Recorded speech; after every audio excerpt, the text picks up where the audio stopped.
हमारे टेस्टमोनी के समय अगर किसी के जीवन में परमेश्वर ने अद्भुत काम किया है या तो उनके जीवन में अद्भुत काम किया है तो परमेश्वर ने वो यहाँ पर आकर अपना गवाही दे सकता है। तो आइए यहाँ पे आइए, कोई है तो हमारी सिस्टर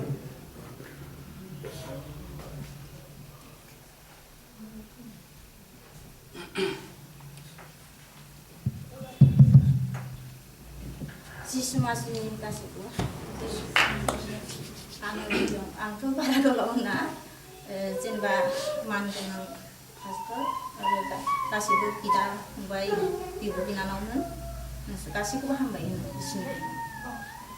आंनि जिबनाव जानायखौथ' नोंसोरबो मिथिखागौ, मानो होनबा सबनिसाय आफा इसोरखौ आं हामबाय आरो हामबाय होनो।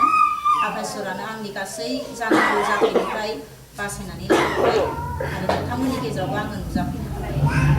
आफा इसोरखौ हामबाय होनो। दिनै आंनि जिबनाव डाक्टार इसेबां डाक्टार ओरैनो नायदोंमोनब्लाबो बेमारखौ हमनो हायाखैमोन, नाथाय इसोरनि महिमाजों आंनि बेरामखौ हमनो हाबाय आरो बिनि जुगिदि आङो थाबायनो हायामोन, नाथाय आं थाबायनो हादों। आफा इसोरानो नंगौ आफा इसोर, आरो बियो गावनि फिसाखौ मालाबाबो आद्रि खालाया, बेनो आंखौ बासायबाय। बेनिखायनो आं आफा इसोरखौ आरोबाव हामबाय होनो। आफा इसोरनि अनगायै जोंहा जेबो गैया, मानो होनबा आफा इसोरासो मानसिखौ बासायनानैबो लाखियो आरो गासै इसोरनिफ्राय गोजान जायोब्लाबो मानसिया बावनानै थानायजों लोगोसे बेफोरबायदि जाथाया जायोबासो इसोरखौ गोसोखाङो। नाथाय बेबायदिनो आंनि जिबनाव जानानै फैबाय, नाथाय आफा इसोरा होमबाबो आंखौ दोनबाय दिनै। माने समनि गेजेराव आङो मण्डल गिर्जाफोराव फैनोबो मोना जायोमोन, मालिकफोरनि सुटि मोनै समावहाय बेयावनो आङो गोजान जानानै थानांगौ जायो। बेफोरबायदिनि थाखायनो आंनि जिबनाव बेफोरबायदि जाथायबो जादों हागौ। बेनिखायनो दिनै इसोरा आंखौ गोबां बेफोर समस्यानिफ्राय बासायनानै लाबोबाय, बेखायनो हामबायनो। दिनै आङो गोबां बिनिफ्राय थांनानै आंखौ डाक्टारफोरनाव लांबाय, होमबाबो बेमारखौ हमनो हायाखैमोन। अजा देखायदों साथाम साब्रै, डाक्टार लागायदों, बेसेबां गिदिर गिदिर डाक्टारफोरनाव लांदों, होमबाबो रावबो दिनैसिम माने डाक्टारफोरा आंनि बेमारखौ जेरै दिल्लीयावहाय हमनो हायाखैमोन, बेबायदिनो हजोंबो बिदिनो हमनो हायाखै। नाथाय आंनि जिबनाव इसोरानो नंगौ आरो इसोरानो आंखौ बासायबाय आरो आसरित जादों आरो माने आंखौ रावबो थांनानै थागोननि रावबो माने आसा गैयामोन गामियावबो, बांगाल बर' गासिबो। नाथाय बिसोरो सोमोनाङो आरो दायो नुयोबा इसोरनि महिमाया बिराद गिदिर बोलो गोरा होननानै दायो माने हिन्दुफ्राबो किसुमाना बुंदों आरो नोंखौ इसोरानो फोथांहरबाय होननानै, नोंसिनि इसोरा नंगौ होननानै माने किसुमान मानसिया माने जोंखौ आसायानो गैयामोन रावबो। ओमफ्राय दा थाङै थुङै आंखौथ' न'आव लाबोबाय, बेमारखौनो मोनाबा माब्रै लाखिनो बिसोरो नालाय। लाबोनानै उनावहाय बिदिनो गिर्जायावहाय प्रार्थना बिबाय, प्रार्थना बिनायजों लोगोसे गासिबखौबो मण्डलि गासिबो इसोरनि फिसाफोरखौ आङो हामबाय होनो आरो आफा इसोरनि सिगाङाव। मानो होनबा जेबो जोंनि मण्डलियाल' नङा बा जोंनि माबायाल' मण्डलिनियाल' नङा, सब बाप्टिस्ट काथलिक सेनाय लुथारेन सब जातिनि मण्डलिनि गेजेरावनो माने आंनि थाखाय आर'ज गाबदों आरो इसोरनाव बिदों आंखौहाय। नाथाय खोनासंबायबो इसोरा आंनि थाखाय गासिबो गथायनायखौ खोनानानै, ओंखायनो आङो हामबाय होनबाबो। दिनै लास्ट बाराव आंखौ आरो बेलेग डाक्टार, बियो एकदम ओरैबायदि डाक्टार, बियो हिन्जाव मानसि, डक्टर गुसामि, एकदम माने जोंनि बर'निबालाय जिरायनानै जानायनि सम जाबाय आरो बियो, मोदोमानो खर'फोरानो थिलु थिला जायो। नाथाय बियो आंखौहाय उनाव बेयाव लांबाय, सासे मानसिया खोन्थाबाय बेयाव हामबायबायनोबो हागौ, लांनोसै थौ होननानैहाय लांबाय। लांनानैसो नैबेयाव लांनायावहाय बेबो डक्टरा मा होनदों, बेखौ मुलिफोरखौ जाहो लोंहो, ओमफ्राय हामा बेखौहाय मात्र नोंसोरो रिजाल्टल' लाबो, मानसिखौ लाबोनाङा होननानै बिदि बुंहरबाय आरो न'नि मानसिफोरनावहाय।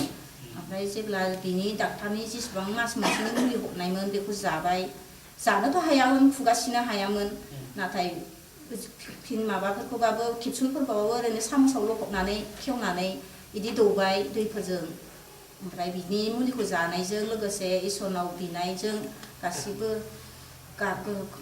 बिनायखौ खोनासंनायजों लोगोसे दिनै आङो गोथाङै दं आरो मानो होनबा ओमफ्राय उनाव नेक्स्ट टाइमाव आरो चेकआपआव थांबावबाय होमबा बे समाव एसे मोजांसिन जाहैबाय आरो आङो माने बेमारबाबो जेनेबा सिगांनि टाइप माने सोलायनायाव फैबाय आं ओरै नायदावनो हायामोन नाथाय बेयाव बायनाय दंमोन आंनिया बे अजाजों हामबाय आरो माने बै रोदा माबानायावहाय डाक्टर नुख्रबावहाय बियो बायदोंमोन आरोखि ओमफ्राय दा बेबो माने कमप्लिट जाबाय इसोरनि अननायजों बेफोर गासिबो इसोरनि महिमाजोंसो मानसि डाक्टरफोराबो सोखानो हादों अजायाबो सोखानो हादों हमनो हादों आरो ओमफ्राय दा बेयाव लांनानैहाय आंखौ मा खालायखो डक्टरा आंखौ नङा होनना सानबाय आरो जेब्ला रिपर्टआव नायो होमबासो फोथायबाय आरो बेनोमोन बे सिरियास लाबोनाय मानसिया नोंसोर मानसिखौ लाबोना होनदोंमोन नाथाय नोंनि थाखायनो बेमारा हामदों नोंबो नायना लाथों होननानैसो लाबोबाय होननानैहा आसुर जाबाय आरो नोंहा नोंजों इसोरा लोगोसे दङ होनना बुंबाय आरो नोंजों इसोरा लोगोसे दं ओंखायनो नोंखौ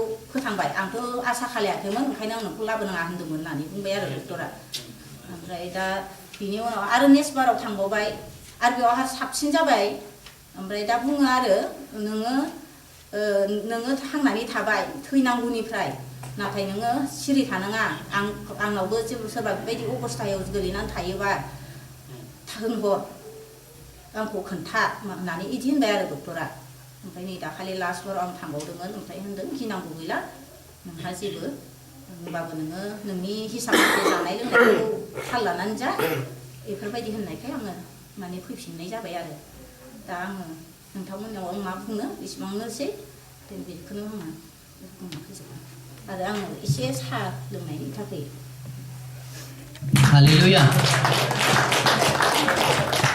तो हम सब कुछ है ना दीदी को फिर से देखने को मिला दीदी किस हालत में था हम देख लेते हैं तो उस समय ना हाँ बिस्तर से नहीं उठ पा रहा था उनको खाना भी खिलाना पड़ता था है ना तो इस प्रकार से तो प्रभु यीशु मसीह हम सब का प्रार्थना सुनता है ना हम सब लोग ने क्या प्रार्थना किया है ना हम सब हम उस समय जब दीदी ने बीमार हो रहा था उस समय हम सब ने बोल रहे थे कि दीदी के जीवन में एक गवाही आएगा दीदी के द्वारा हमारे जीवन में एक गवाही आएगा आज आया है तो यीशु मसीह ने उनको मुर्दों से जिलाया है ना वो उठ नहीं पाता चल नहीं पाता खा नहीं पाता पर प्रभु यीशु मसीह ने उनको चलाया उनको किसी व्यक्ति के द्वारा चंगाई करवाया हालेलुया आमेन विश्वास है हमारी प्रार्थना के द्वारा दीदी चंगा हुआ विश्वास है हाथ उठाइए सभी बोलिए मेरी प्रार्थना के द्वारा दीदी चंगा हुआ मेरी प्रार्थना के दुआ है आमेन प्रभु यीशु मसीह का धन्यवाद करना चाहूँगा कि दीदी को फिर से हमारे बीच में लेकर आया है धन्यवाद करना चाहूँगा तो थैंक यू सो मच दीदी हमारे बीच में गवाही देने के लिए ये परमेश्वर के अद्भुत काम है हमारे बीच में जो दीदी को खड़ी हुआ करे किया आमेन सब मुझे क्षमा करो और मैं जाती हूँ चर्च आने के लिए लेकिन कभी कभी प्रॉब्लम हो जाते पैसों का कभी दूर के कारण नहीं आ पाते सो माफ़ कीजिएगा सबको जय मसीह मेरा गवाही ये है कि अभी जो दीदी बोल के जानते हैं दीदी का बहुत बुरा हालत था दीदी का ना खा सकता है ना पी सकता है बहुत बुरा था हमने देखा है दीदी सब प्रार्थना के कारण वो थोड़ा बहुत एक गुट या तो ऐसे पानी पी सकते थे प्रार्थना के कारण वो घर तक पहुंच पाया तो दीदी सही कह रहे हैं आप लोग प्रार्थना करो हमेशा प्रार्थना में रहो परमेश्वर हमारा बहुत दयालु है वो राजाओं का राजा है प्रभु का प्रभु है डॉक्टरों का डॉक्टर है वो बहुत दयालु है जितना भी तुम पाप करो तुम परमेश्वर को प्यार करो परमेश्वर को प्रार्थना करो और महसूस करो प्रार्थना करना सीखो प्रार्थना करो ऐसा नहीं कि तुम घुटनों देख और हाथ उठा और मुंह जस्ट चलाना नहीं है मन शरीर से लेकर मन तक तुम प्रार्थना करो तुम और महसूस करो तुम्हें मालूम पड़ेगा कि परमेश्वर सुनता है परमेश्वर बहुत बड़ा दयालु है मेरे साथ ऐसा हुआ मैं बहुत टेंशन में रहती हूँ घर संभाल के और कभी 1 रुपया भी नहीं रहता मेरे पास फिर मैं डरती हूँ मैं भी प्रार्थना नहीं करती हूँ तो तुम सब समझाते हैं प्रार्थना करना चाहिए तो मैं भी प्रार्थना करती हूँ इतना साल से मैं बचपन से प्रार्थना करती आई हूँ लेकिन मेरे को प्रार्थना करना ऐसे सास हल्का मन से ऐसे जस्ट मुंह हिलाया और कुछ नहीं दिखा, ऐसे प्रार्थना क्या करते थे, मुझे नहीं पता कि परमेश्वर क्यों नहीं सुनता है, ऐसे मैं बोलते रहती अपने आप को। तो आजकल मैं थोड़ा बहुत प्रार्थना करती हूँ और मन लगा के प्रार्थना करती हूँ, तो परमेश्वर सुनते हैं हमारा बात को ना। परमेश्वर मेरा भी बात सुना है और इसलिए मैं यहाँ पे खड़ी हूँ गवाही देने के लिए। परमेश्वर बहुत दयालु है, वो सुनता है, हर बात सुनता है। प्रार्थना करो मन लगा के, तुम्हें जो चाहे तुम प्रार्थना करो। बाइबल में भी लिखा है, तुम खटखटाओ तो खोला जाएगा, मांगो तो दिया जाएगा, ढूंढो तो तुम्हारे लिए पाओगे। तो इस कारण तुम लोग प्रार्थना करो और महसूस करो, मन से धन से प्रार्थना करो, महसूस करो। तो मेरे पास बहुत, अभी तो मैं बहुत मुश्किल है पैसों के, इसलिए मैं बहुत प्रार्थना किया था 1 हफ्ता से। तो परमेश्वर मेरे को ऐसे दया करता है कि कहीं से भी मैं सोचती हूँ, ओह जीसस, मेरे पास आज पैसा है, कल के लिए पैसा नहीं है, बच्चों के लिए पैसा नहीं, मैं क्या करूँगी, क्या खाऊंगी, क्या पीऊँगी, सोच के मैं प्रार्थना किया था। तो परमेश्वर मेरे को रोज कहीं ना कहीं से मेरे को पैसा जुगाड़ करके देता है। मैं इसलिए बहुत खुश हूँ। मैं परमेश्वर को बहुत दिल से धन्यवाद देना चाहती हूँ। परमेश्वर आज तक मेरे हाथ सूखने नहीं दिया, मेहनत करके भी जैसा भी मैं प्रार्थना करती हूँ मेरे को मिल जाता है, इसलिए मैं बहुत खुश हूँ। मैं बहुत टेंशन होती है, ओ जीसस मेरे को खाने के लिए नहीं है, पैसा नहीं है, मैं क्या करूँ, अभी पैसा खत्म हो गया, मेरा पैसा सारा दे दिया, मेरा पैसा नहीं है, इतना ऐसे करके मैं टेंशन हो गया। बहुत प्रार्थना किया तो मेरे को परमेश्वर ने कहीं ना कहीं से भी मेरा प्रार्थना का उत्तर मेरे को मिला है, इसलिए मैं बहुत खुश हूँ। इसलिए मैं गवाही दे रही हूँ आप सबके सामने। आप लोग भी प्रार्थना मन से करो, दिल से करो, जब परमेश्वर सुनता है वो जरूर देगा आपको। कहीं ना कहीं महसूस करो प्रार्थना करके, परमेश्वर देता है, मेरे को भी दिया है, इसलिए मैं यहाँ पे गाड़ी मैं इसलिए परमेश्वर को बहुत धन्यवाद देती हूँ, मन से बहुत धन्यवाद देती हूँ। मैं बहुत पापी हूँ, फिर भी परमेश्वर मेरा प्रार्थना सुनता है, मुझे देता है कहीं से भी जगह करके, इसलिए मैं बहुत खुश हूँ। मैं परमेश्वर को दिल से धन्यवाद देती हूँ। धन्यवाद आप सबको और परमेश्वर को धन्यवाद। इसलिए मैं छोटा सा थैंक्स गिविंग देना चाहती हूँ परमेश्वर को। ये मेरा छोटा सा थैंक्स गिविंग है, ये मेरा गवाही है। Thank you. हालेलुया। जुटाने वाला कौन है? देने वाला कौन है? आमेन। तो आज रिया की दिल में वो अपनी गवाही दिया यहाँ पे खड़े होकर। मैं पहले प्रार्थना करता था, पर क्या वो दिल से नहीं करता था। प्रार्थना करता था लेकिन मुंह भी चलाता था, वो हाथ भी उठा हर एक प्रकार से, लेकिन वो दिल से नहीं पुकारता था परमेश्वर। आज उन्होंने मिला, प्रभु यीशु परमेश्वर को मिला कि उन्होंने तहे दिल से प्रार्थना किया, जो भी प्रार्थना किया वो मिल गया आज। हालेलुया। तो वचन बोलता है मांगोगे तो मिलेगा, खटखटाओगे तो खोल दिया जाएगा, ढूंढोगे तो मिलेगा। आमेन।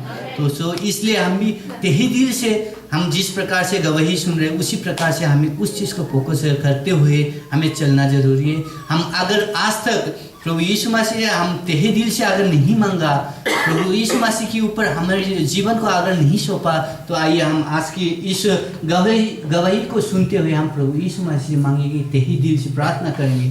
आमेन। तो thank you so much. Riya sister को बहुत अच्छे हमारे जीवन में, हमारे बीच में गवाही लेके आया, धन्यवाद करना चाहूँगा। और कोई है तो आ सकते हो यहाँ Pay. Praise the Lord! Praise the Lord! Praise the Lord! Holy Spirit जों फिल जानाय बादि मोनदों। फोथायो? फोथायोना? Holy Spirit फैदों। Amen. बिदिनो बेयाव फैनाय माने मा? लाजिनाङा, कुइसन साननाङा, जेबो जाना, जाय Holy Spirit जों फिल जायोना बेयाव फैनो हायो। जेबोखौबो गिनाङा। गिनाया लाजिनाया सोरनि? सैताननि ना? लाजिनाय गिनाय ज्राब गार। खननो हा दाहा फै, खननोबा मोसानोबा फै दै नङा। ओमफ्राय बे सिस्टारा बेयाव जे मा होनो टेस्टिमनि फैदोंना, गोजोनथाव गोजोनथाव। बिथांखौ सोर थैगोन बादि सानदोंमोन जोंबो ना, नाथाय जाय आत्माजों रायलायदों बिसोर सानाखै थांखांगोन बियो। बे सिस्टारा बायसा गावनि जिउखौ इसोरनो गथायजोबोबा बे हामगोन राखांगोन होननानै फोथायनाय दंमोन। नाथाय बे सिस्टारा बे समाव गोसोआ बायनायमोनबा गोमासिगौमोन। मिथिदोंना? इसोरा बेखौ फोथायो। आरो नाथाय आं मोनसे नोंथांखौ बयखौबो रिक्वेस्ट खालामनो सानो, जोंनि जिउखौ जों इसोरनो टटेलि आगारनो हादोंना? हादोंना? दिनै जोङो थैबा जों अबाव थांगोन? हा? सोरगोआव। नाथाय बांसिन मानसियानो गियो। नों इसोरखौ नांगौ ना सैतानखौ नांगौ बुंलाय? आं मोनसे सैथो बाथ्रा बुंनि दे। अजाफोरा मोननै टाइपनि अजा दं, मोनसे आयुर्वेदिकनि दं, मोनसे अजा, मोनसे जादुकरफोरा माखौ फोथायो माखौ फोथायो बुंनाय सैतान सोरनि नाम लायो बुंनाय खालि मोदाया सोर नोंनि दुश्मन नों नाथाय माने थैनो गियो इसोरनि नाम लानानै बुं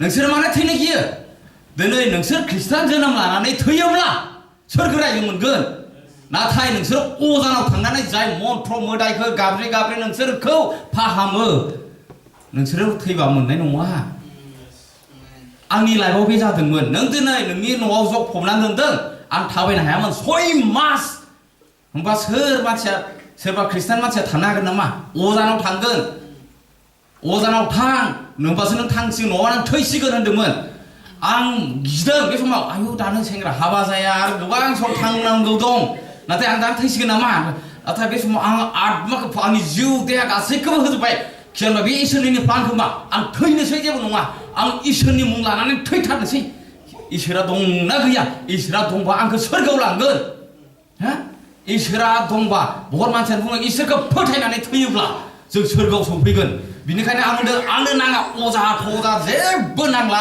आं 6 मास थाबायनो हाया आं दा बेमार जाहांदोंल'मोन आरो जाहांदोंमोन आं थैयोबा आं इसोरजों थांसै आं बेयाव मा थानो जोङो 30 40 50 बोसोर गाबोन समफोरनो थैयो सोरबाथ' जोनोम जानानै ओरैनो थैलाङो नंगौना नङा ओंखायनो जोंनि आत्माखौ जाय इसोरनो गथायबाय थैनो गिया इसोरनो हो बिनि उनाव डिफारेन्सखौ नाय नों जेखौबो लाजिया बेयाव गसंनानै गान खननो इसोरनि बाथ्रा बुंनो इसोरनि भाषण बुंनो नों जेखौबो लाजिया गिनाय मोना नोंनाव रां दंना रां गैया रिया ब्रह्मआ जेरै बुंदों आंनि हालोदा बेनो जानानै दं आङो खामायबा साख्रि मावबा गोबां खामायनो हायो हय नाथाय आं खामायथ'वाखै मानोना आं इसोरजों एसे नांथाबनो लुबैदों आरो इसोरा आंनो निस्सय आंनो राहा खुलिगोन होननानै बेबायदिनो आं प्रार्थना खालामबाय थायो रिया सिस्टार आं मानिफ्राय न' बानायो मानिफ्राय जागासिनो दं आं मिथिया गोबाव सम जाबोबाय आङो गोबाव सम जाबोबाय नाथाय आं खोन्थाथ'वाखैमोन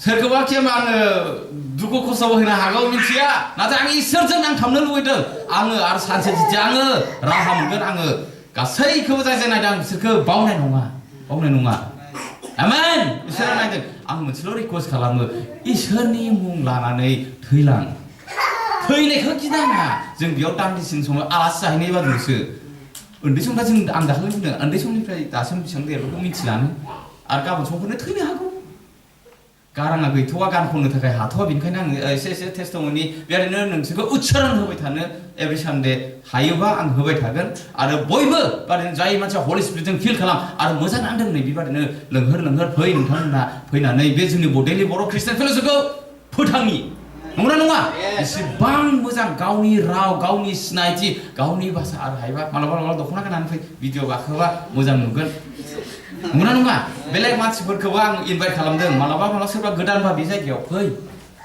जोंनि फेसबुकनि थ्रुयै राहुल ब्रादार दिल्ली बर' ख्रिस्टियान फेल'शिप आंनि आइडि आदा अनिलनि आइडि होदों फेसबुकनि थ्रुयै जोंखौ कन्टेक्ट खालाम नाम्बार होयोबाथ' नाम्बारबो होगौमोन नाथाय नाम्बार होथ'बाय फेसबुकनि कन्टेक्ट खालामनानै फै होनो बुंनो बेनिखायनो सोरबा फैनो हागौ आरो नोंथांमोननोबो सोंनो हागौ दिल्ली बर' ख्रिस्टियान फेल'शिपनि जायगायाव आं एसेनो होनानै दोनथ'सै इसोरनि मुं लानानै थैनो गिनाङा इसोरा दिनै बे सिस्टारखौ डाइरेक्टलि बा इनडाइरेक्टलि इसोरा दाङो दिनै इसोरा डाइरेक्ट बेखौ ओरै दांनानै फाहामहोआखै बिनि फोथायनायखौ नायदों बेसेबां फोथायनो हायो बिनि लाइफआव मोनसे टेस्टिमनि जालायबाय ना नंगौना नङा गिदिर टेस्टिमनि बे दा थैनायनिफ्राय थांगारदों सोर आसा खालामोमोन बेखौ हा सोर आसा खालामोमोन दिनै बे डाक्टारनि थ्रुयै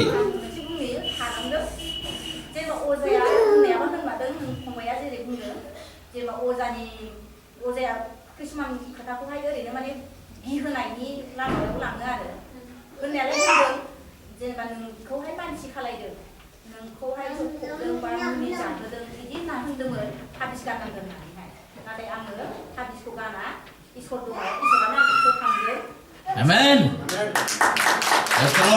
बे रावखौ आङो सिस्टारनि रावखौ खोनानानै दा बुंनो नागिरदों आंनि गुमै जाय बिराद जौ लोंनानै सानसे बे बेन्चआव उन्दुदों 2 मिनिट लानानै बेन्चआव उन्दुनानै उनाव थैया सिथाबदों खर'आव दै बेखौ मिथियामोन रावबो फाग्ला बादि जादों ओरै फावसायलाबायो मिनिलाबायो गामसा गाननाय थिग गैया मानोखाय गुमैया मास्टार दै जौ लोंनानै हालादा जादोंमोन ओमफ्राय अजाखौ नायखांबाय थायो अजाफ्रा मा बुङो नायखांनायनि उनाव अजाया मा नांगौ फार्स्टआव जोंनो मा नांगौ मानसि महराव मानसि जाथियाव मा नांगौ मानसि थांनानै थानो थाखाय जोंनो मा नांगौ रां ना रां नंगौना नङा अजायानो फैसा नांगौ अजाफोरनो फैसा नांगौ दा अजाया मा बुंदों बिथिं खोनासंदो ना अजाया बुंदों बै नोंसानि सानजाहा न'खर गंसे दं बिसोर नोंखौ मन्त्र रायदों आबौआ खालि मोदायनो फुजा हैदों ओरै सोरनो फुजा हैदों ओरै हिन्दु आरो बिसोर जोंनो सोरनो फुजा होदों नाथाय हामा मास्टार बिनि मास्टार लोगोफोरा बुंबाय आयंमोना बिराद माने मोदाय फोथायग्रा मास्टार लोगोफोरा बुंबाय सानसे डाक्टारनाव लांदो नामा डाउनटाउनाव आबौआ गियो आंनि आबौसो नङा आयंनि फिसाजो गियो फैसा मेला खारगोन खोमा होननानै उफाय गैया जेबो खेबसे लांथारबाय डाक्टारफोरखौ फोथाय डाक्टारफोरनि थ्रुयैनो डाक्टारफोर इसोरा डाक्टारफोरनि इसोर नङा इसोरजों डाइरेक्ट नङाबा इसोर डाक्टारनि थ्रुयै मावगोन नोंखौ हामगोन बे डाक्टारनाव लांबाय जेने थेने बुरखायनानै दै माबाया स्केन खालामनानै बे खर'खौ थैया सिथाबनानै दङ बे रोदाया सिथाबनानै थैया लाथा खानानै दङ जै बिनि थैखौ बरनबाय स्रां मानसिया हामबाय अहा अजा सहा मन्त्र रायखो अहा सोर दुश्मनसो खालामना होयो अजाफोरा नंगौना नङा मन्त्रबो रायथारनाय दङ आरो नाथाय जों इसोरफोरा माखौ इसोर फोथायग्राफोरा माखौ फोथायो इसोर दंबा बे अजा थजा मोदायानो जेनेबा आरो अजायालाय सोर इसोरजों सोरजिनो हा सैताना देरोना अजाया देरसिन ना मोदाया देरसिन हा सोर देरसिन अजा अबे मानसि अजाया देरसिन ना मोदाया देरसिन पावारा सोर पावारसिन होमबा जों इसोरनि मुं लानानै मोदायखौनो होखारनो हायोबा बे अजायालाय सोर Who is that Oza? Huh? Yes, amen. नंगौना नङा अजायालाय सोर मानसिसो बियो गाबै बे मामा मोदायनिफ्राय बोर मोनो होमबा जों मोदायखौनो होखारनो हायो होमबा जों मानो बे अजाखौ फोथायो बा इसोरनि नाम लानानै जों बे मोदायखौ होखार होमबानो बे सोरनि मन्त्र रायनाय सोरनि माबा रायनाय आरो नों बायसान्स बे अजाया नोंखौ फोथायदोंबाबो नों जेबो थिजा नोंहा सोर रायजोआव इसोरनि नाम लानानै एबारलासिं जुगनि थाखाय नों सोर रायजोआव मोनहैगोन आमेन हालेलुया न'खराव पेरालाइज जाना दं नालाय फंबायनि हिन्जावा दा बेखौ जोंनि न'आव रावबो नायनो गैयैखाय बिमा बिफानि न'आवहाय लांनानै दंहैफिनो आरोना बिसोर बिराद गोथां हिन्दु मिन्थिया इसोरखौ मालाबा हिन्दु टिपकाय मामा गामियाव थायो आं बावबाय एकदम गोथां हिन्दु बेयावहाय लांनानै बिमा बिफानाव लांनानै दंहैयो जोंना रावबो सेवा खालामनो मानसि गैया नायनो गैया बेखायनो उफाय गैयैयाव लांनांबाय आरोना दा होजोंहाय उद्रायनानै रजा हमबाय रजाया मा बुंहरदों नायखांनानै नोंनि बिखुनजोनि न'आवहाय जब फबनानै दङ साहानि न'आव बिदि होनना बुंहरबाय ओमफ्राय जोंनाथ' ख्रिस्टियान ओमफ्राय फोथायनो नागिरा जोंना आइया होनबाय आइया आं थांनि बाबु शिबानि खालामग्रानाव बिश्वासिनाव आं थांनि ओमफ्राय थांनानै बियो बुंहैबाय प्रार्थनाबो मोनबाय बियो बाबु शिबानि खालामग्रा बुंहरबाय जेबो जब फबाखै जेबो जब गैया बेयाव सैताननि हिंसासो दङ नामा सैताननि हिंसासो दङ होनना बुंबाय जब फबाखै सैताना बिराद हिंसा खालामगासिनो दङ होननानै बुंबाय नोंसोरो थांनानै जेबो जब फबाखै जेबो मोन्थोर खालामनो नाङा फोथायनो नाङा जब फबाखै सैताना बिराद आक्रमण खालामनो सेस्था नाजागासिनो दं होनना बुंहरबाय बाबु शिबानि खालामग्रायाना ओमफ्राय गिर्जा खेबथाम खालामो मन्डलिनि मानसि बेलेगना गिर्जा खेबथाम खालामो होननानै बुंहरदों आरो बियो ना बिश्वासिया आइखौहाय ओमफ्राय दा जोङो बिसिनि खोथाखौ लानानै जोङो रजानाव थाङोब्ला गिलु बालु थाखा होनांगौमोन ओमफ्राय दा जोंना रावबो फोथायाखै दा गिर्जा खालामहोनानै ओरैनो दङ आरो बेनो आंनि हालेलुया आमेन विश्वास की जितना भी टेस्टिमनी जितना भी गवाही है सब विश्वास की गवाही है जो विश्वास करेगा प्रभु परमेश्वर पर वो मिलेगा आमेन तो थैंक यू सो मच जितना भी प्रदीप दादा को भी धन्यवाद करना चाहूँगा हमारे बीच में विश्वास के द्वारा हमारे बीच में टेस्टिमनी गवाही लाया तो परमेश्वर उनके जीवन में आशीष करे और रिया के जीवन में भी आशीष करे और सिस्टर के जीवन में भी आशीष करे